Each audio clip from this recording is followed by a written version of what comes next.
Famed American author Mark Twain is attributed with saying that God created war so that Americans could learn geography. Well, today, my dear audience, I'm going to provide you all with a pleasant, war-free geography lesson. You see, here is a map of the United States. Here is St. Louis, Missouri, where Mr. Samuel Clemens was from. And just to the north of it, in the heart of the American Midwest, we find the great state of Iowa.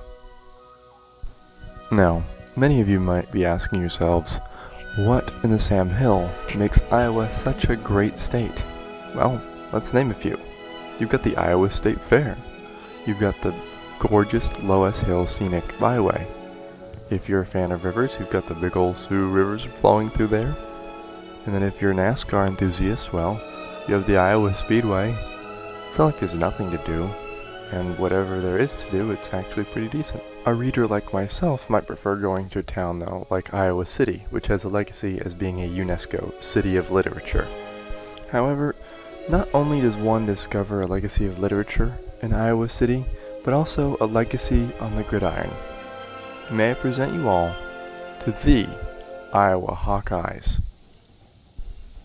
Now, the Iowa Hawkeyes have been playing football for almost more than half of America's history. They sponsored their first varsity football team in 1889, and they have continually been a member of the Big Ten Conference, which has gone under different monikers, like the Western Conference, since 1899. Another thing about Iowa football is that it's been consistently pretty darn good throughout the years. As a matter of fact, they posted an undefeated season in their first year in conference play in 1900, and they claimed a portion of their conference title. Now, over the course of almost 130 years, the university has acquired a deep resume of accolades, including 10 other Big Ten titles, 2 divisional titles, a Heisman Trophy winner in 1939 in Niall Kinnick, 31 consensus All-Americans, 38 bowl appearances, and even a claimed national title in 1958.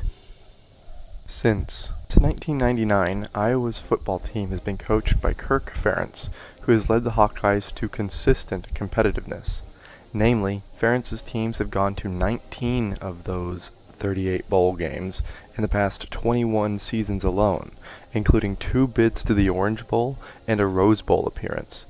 10 of these seasons ended with Iowa finishing in the AP Top 25, the highest of which being a peculiar streak of finishing ranked 8th nationally from 2002 to 2004, winning the Orange and Outback Bowls in that span.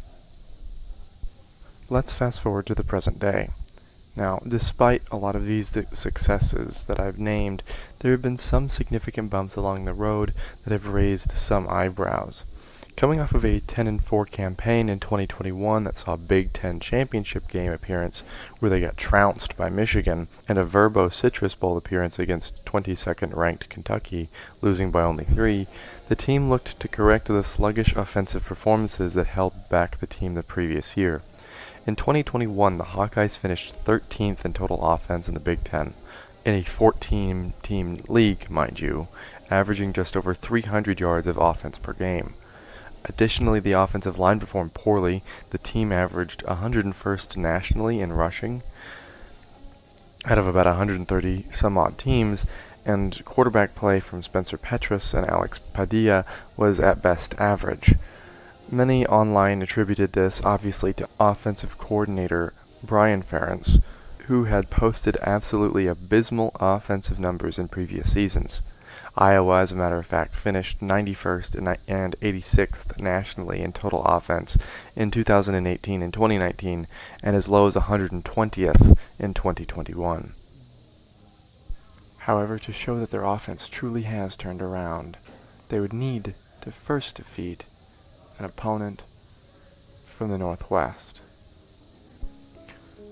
Saturday, September 3rd, 2022, Kinnick Stadium, Iowa City, Iowa, 11 a.m.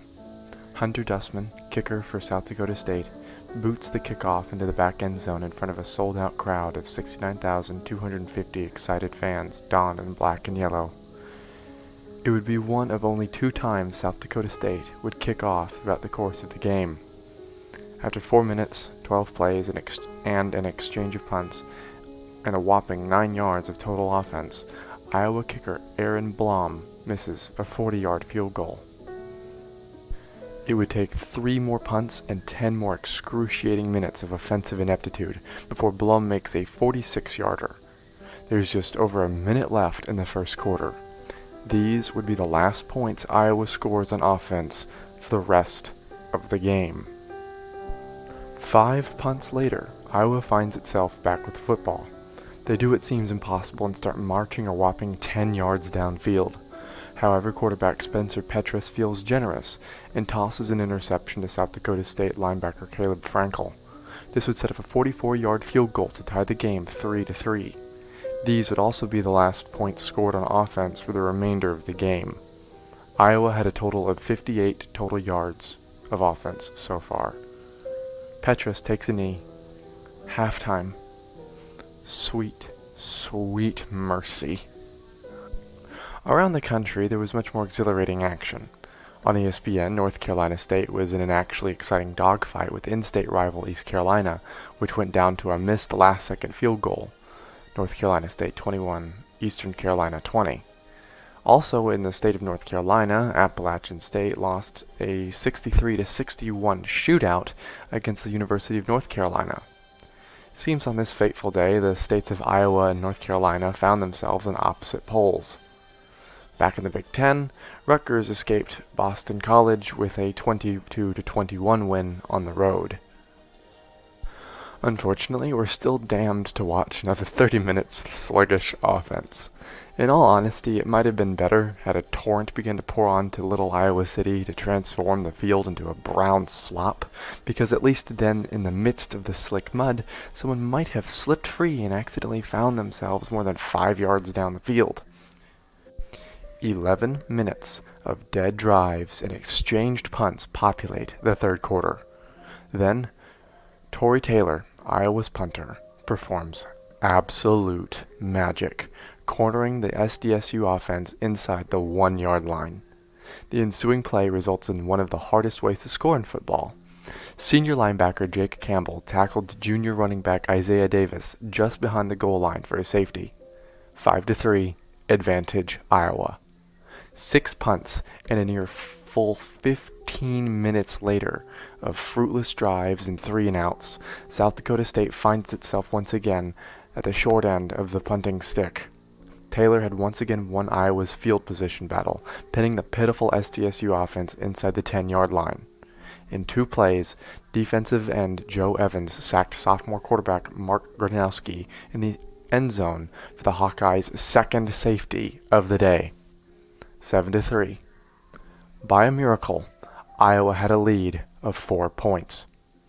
As expected, South Dakota State flailed on the offensive side of the ball, and Iowa secured probably the ugliest win in recent memory. At the end of the day, Iowa and South Dakota State combined for a total of 21 punts, 286 yards of offense, and only 16 first downs. Spencer Petras would finish with just over 100 yards passing with only 11 completions on 25 attempts. Gronowski performed even worse, finishing 10 of 26 with 86 total yards. Both teams averaged just over 1 yard per rush. To be terribly frank, I doubt there is a way to express how Iowa fans must have felt after this game other than intense existential dread. As a fan myself, there is nothing worse than watching the team you root for just flounder for a couple of hours. Moreover, I don't know how the 70-some-odd thousand people in attendance felt during this game because they actually had paid to watch this in person and then out of primordial loyalty decided to spend 4 hours of their day in those stands. Did these fans feel disappointment, dread, a pit in their stomach, profound ennui? Regardless, I would know that many must have questioned their thoughts as to why they bought tickets to this game and not against a different high-caliber matchup against Michigan or Wisconsin later down the road. Thankfully, this game was behind both programs and they had the rest of the season to hopefully improve. Iowa would, miraculously, score on offense in 2022. They only had one other game where no touchdowns were scored, which was a 9-6 loss against Illinois. On the year, Iowa would at least end on a good note. They would cap off the season with a rematch against Kentucky in the Music City Bowl, defeating the Wildcats 21-0, and, in spite of themselves, an 8-5 record. 14 of those points in that bowl game came as interceptions returned for touchdowns. At the end of the season, many were justifiably so calling for the head of Brian Ferentz for his abysmal coaching. The Hawkeyes would finish with the 129th worst offense in the country in total production and 123rd worst in terms of yards and points per game. This, mind you, is out of about 130 FBS teams. Ferentz Sr.'s solution? Required the team to average more than 25 points a game and reduce his son's pay from $900,000 to, drumroll please, $850,000. Sorry, Iowa fans, but don't accept anything to change on the offensive side of the ball very soon. On an even brighter note, South Dakota State likely burned up all of their bad karma on that one game, as they would go on and win 14 straight competitions, including a Missouri Valley Conference championship and a commanding 45-21 win over FCS Dynasty North Dakota State in the same conference in the FCS championship game on January 8th of this year. Head coach John Stiegelmeier, who had coached the team for 26 years, was able to retire at the top of his football world. Football is a beautiful game. It's a game of endurance, of strategy, and of determination. However, this game has shown that things that look good on paper can utterly backfire once tried, especially when those trying to accomplish their strategies are functionally illiterate in the game they're participating in. Don't blame the kids, y'all, just blame the coaching. Conversely, it is this type of game that makes fans and players alike appreciate the art and thinking that goes into play calling and the design and athletic execution that makes the game engaging and entertaining as well. You know, as a kid, I played in some barn burner football games in the YMCA, and they frankly sucked no way around. There's no beating around the bush on that one. However, when we found more success, the feeling of accomplishment swells in our soul, and it's that accomplishment that I'm sure the players on this team felt in lifting their trophies above their heads at the end of the year. To fast forward to the 2023 season, Iowa is currently playing against its season opener opponent in Utah State, also in Kinnick Stadium, as we speak. Hopefully, this game sees more than 10 points scored and somebody actually getting across the goal line. As of right now, South Dakota State has already played their season opener against Division II Western Oregon from the Lone Star Conference. Hopefully, the defending national champion Jackrabbits can get the job done here. Season openers and barn burners aside, let's just hope that this 2023 football season is a season to remember.